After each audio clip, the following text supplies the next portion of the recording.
नमस्कार दोस्तों, आपका हार्दिक स्वागत है हमारे YouTube चैनल पर। और पिछले 3 वीडियो में हमने पृष्ठ क्षेत्रफल की बात करी थी, यानी प्रश्न वाली 13.1 में सारे के सारे प्रश्न कैसे पूछे गए थे पृष्ठ क्षेत्रफल की। अब हमको ज्ञात करना है आयतन। तो आयतन के लिए पहले तो हम सूत्र देख लेते हैं। सूत्र किस किस के देखना है? जिन चीजों की जरूरत पड़ेगी वही वाले देखेंगे, यानी किसकी? घन की, घनाभ की, बेलन की, खोखले बेलन की, शंकु की, गोले की और अर्धगोले की। यहाँ पर मैंने कुछ के नाम लिखे हैं। जैसे ये घन है, घन के मैंने फर्स्ट वीडियो में बता रखा है कि घन क्या है, यानी घन की तीनों भुजाएं समान होती है, यानी घन की लंबाई, घन की लंबाई, चौड़ाई और ऊंचाई, ऊंचाई सभी की सभी बराबर होते हैं, यानी घन की प्रत्येक भुजा बराबर होती है। तो घन का आयतन, घन का आयतन, घन का आयतन कितना हो जाएगा? तो घन का आयतन हो जाएगा 1/3। कितना हो जाएगा? 1/3। और इस ये ए क्या है? ये ए है, इसकी भुजा यानी घन की भुजा है, यानी घन की लंबाई, चौड़ाई और ऊंचाई सभी भुजाएं बराबर होती है। तो घन का आयतन कितना हो जाएगा? 1³ यानी 1/3। उसके बाद दूसरे नंबर पर है घनाभ। अगर घनाभ की लंबाई, घनाभ की लंबाई, लंबाई L, चौड़ाई B, चौड़ाई B तथा ऊंचाई h हो। ऊंचाई कितनी है? h है। अगर घनाभ की लंबाई L, चौड़ाई B तथा ऊंचाई h हो तो घनाभ का आयतन, घनाभ का आयतन, आयतन बराबर कितना हो जाएगा? घनाभ का आयतन का सूत्र है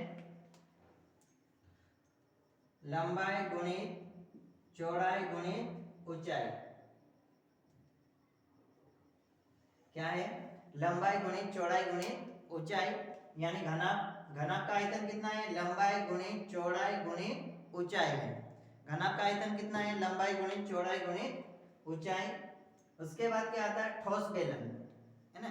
उसके बाद ठोस बेलन, यानी बेलन मैंने तुमको बताया था ना, ये एक पेन भी क्या है? एक बेलन क्या करती है, यानी इस ठोस बेलन का सूत्र होता है, अगर ठोस बेलन की त्रिज्या, बेलन की त्रिज्या अगर हमारे पास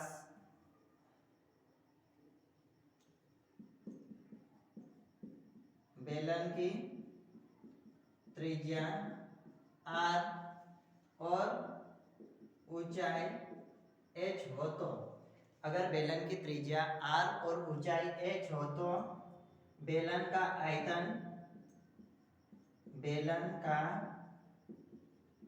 आयतन, बेलन का आयतन बराबर होता है पाई r²h। बेलन का आयतन कितना हो जाएगा? पाई r²h। उसके बाद मैंने चौथा पॉइंट लिखा है खोखला बेलन।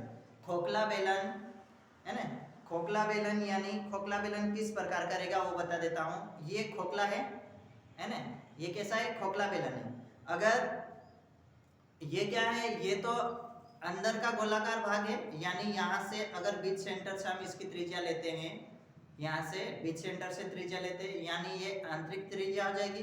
अगर ये बाहरी पृष्ठ तक आते हैं, यानी ये कौन सी? बाहरी त्रिज्या, यानी इसमें 2 त्रिज्याएं निकलती। तो क्या हो जाएगा?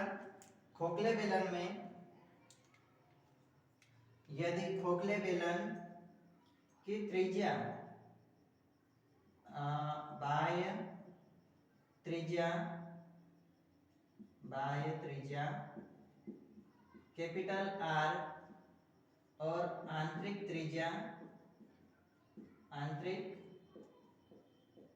त्रिज्या स्मॉल r तथा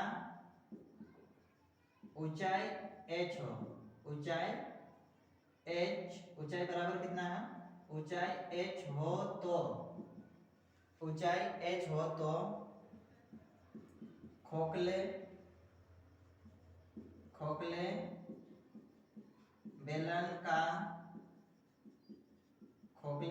का आयतन है ना, खोखले बेलन का आयतन बराबर कितना हो जाएगा? खोखले बेलन का आयतन बराबर पाई h कैपिटल R का स्क्वायर माइनस स्मॉल r का स्क्वायर।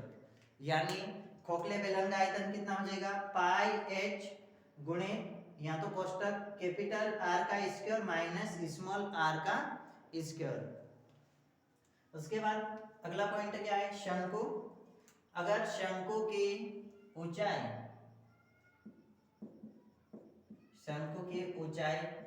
और तिर्यक ऊंचाई h और तिर्यक लंबाई l तथा त्रिज्या है ना, तथा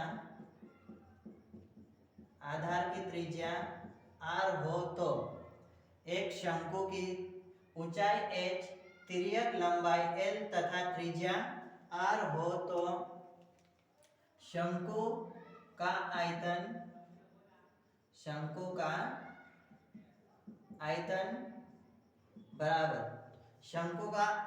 बराबर क्या बोला मैंने? शंकु की ऊंचाई h, तिर्यक लंबाई l तथा त्रिज्या r, पाई r स्क्वायर h है ना, पाई r स्क्वायर h।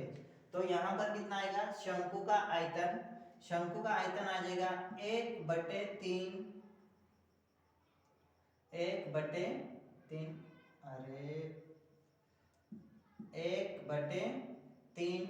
पाई r स्क्वायर h है ना। तो शंकु का आयतन कितना हो जाएगा? 1/3 पाई r स्क्वायर h हो जाएगा। उसके बाद गोला।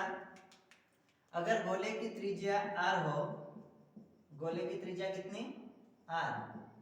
गोले में काहे की जरूरत पड़ती? सिर्फ त्रिज्या की जरूरत पड़ती।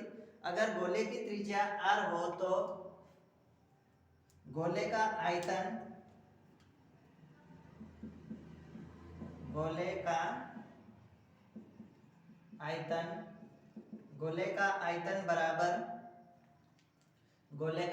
बराबर होता है 4/3 पाई r क्यूब है ना। 4/3 पाई r क्यूब हो जाएगा। गोले का आयतन कितना हो जाएगा? 4/3 पाई r क्यूब हो जाएगा।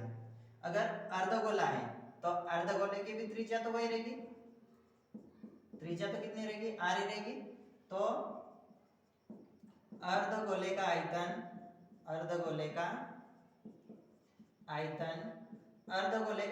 बराबर हो जाएगा इसका आधा, इस गोले के आयतन का आधा कितना हो जाएगा? अगर इसमें 2 का भाग देंगे तो 2 से इस 4 में 2 का भाग हो जाएगा, यानी कितना आएगा? 2/3 पाई r क्यूब। कितना आ जाएगा? 2/3 पाई r क्यूब। ये क्या है? ये सिर्फ किसकी बात कर रहे हैं हम? आयतनों की। ठीक है। फर्स्ट वीडियो में हमने किसकी बात करी थी? क्षेत्रफल की। और इसमें किसकी बात करेंगे? आयतन की। अब इस सूत्र को क्या करना है? अच्छे से कॉपी में नोट कर लेना है, स्क्रीनशॉट ले लो।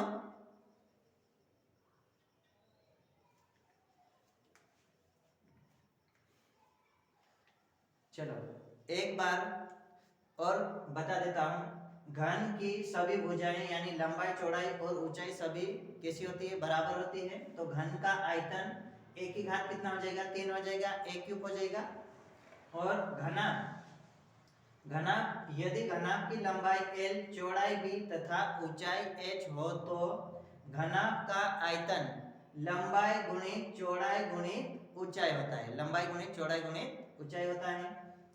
ठोस बेलन है ना, बेलन दो प्रकार के होते हैं, एक तो खोखला बेलन होता है और एक ठोस बेलन होता है। जो ठोस बेलन की बात कर रहे हैं यानी हमारे घर में जो रोटी बनाते हैं वो वाला बेलन कैसा है, ठोस बेलन है। और खोखला बेलन की बात करते हैं तो खोखला बेलन अगर इस पेन में से हम रिफिल निकाल देते हैं है ना, इस पेन में से रिफिल निकाल देते हैं तो वो भी क्या है, खोखला है, एक प्रकार का खोखला आता है, तो वो वाला हो जाएगा ठोस बेलन। अगर बेलन की त्रिज्या r और ऊंचाई h हो तो बेलन का आयतन पाई r स्क्वायर h होता है। कितना होता है, पाई r स्क्वायर h। बेलन का आयतन कितना होता है, पाई r स्क्वायर h। खोखले बेलन, अगला क्या है, खोखला बेलन। अगर इस खोखले बेलन की बाह्य त्रिज्या यानी बाहर वाले पृष्ठ की त्रिज्या कैपिटल R तथा आंतरिक त्रिज्या स्मॉल r और इसकी ऊंचाई h हो तो खोखले बेलन का आयतन पाई h गुणित capital R square minus small r square हो जाएगा। उसके बाद अगला है शंकु है ना।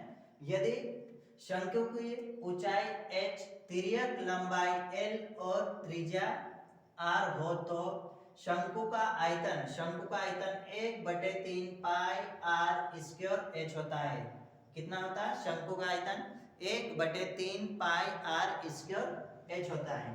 उसके बाद गोला है हमारे पास, गोले की त्रिज्या r हो तो गोले का आयतन कितना हो जाएगा, 4/3 पाई r क्यूब, 4/3 पाई r क्यूब हो जाएगा। अर्धगोले की त्रिज्या स्मॉल r है तो अर्धगोले का आयतन कितना हो जाएगा, 2/3 पाई r क्यूब हो जाएगा। कितना हो जाएगा, 2/3 पाई r क्यूब। इन सूत्रों को क्या करना है, अच्छे से कॉपी में नोट कर लेना है। और अब हम प्रश्न करेंगे अगले वीडियो में ना। ये वीडियो अपने दोस्तों के साथ तो शेयर करना ही है ताकि सूत्र भी वो याद कर ले और पढ़ाई भी कर ले। इसलिए वीडियो को लाइक भी करें, कमेंट भी करें और अपने दोस्तों के साथ शेयर भी करें। धन्यवाद।